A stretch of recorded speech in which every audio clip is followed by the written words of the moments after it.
Did you know your body collects toxins every single day?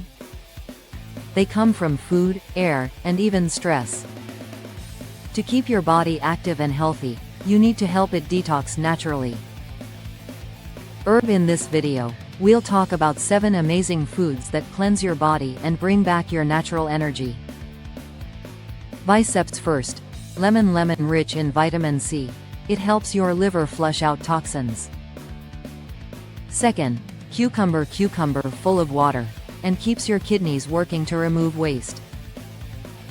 Third, green tea teacup, a powerful antioxidant that helps your body burn fat and remove impurities.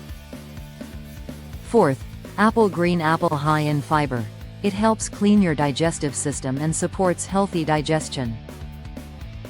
Fifth, garlic boosts liver function, and fights harmful bacteria and toxins. Sixth, broccoli loaded with natural compounds that activate detox enzymes in your liver. Finally, water droplet, the most important detox element of all. Drink enough every day to stay hydrated and clean. Sparkles. In short, if you add these foods to your daily diet, you'll feel lighter, more energetic, and healthier from the inside out. So, start today. Your body will thank you. Green Heart. And don't forget to follow this series, because every video will bring you closer to your healthiest and strongest self. Biceps.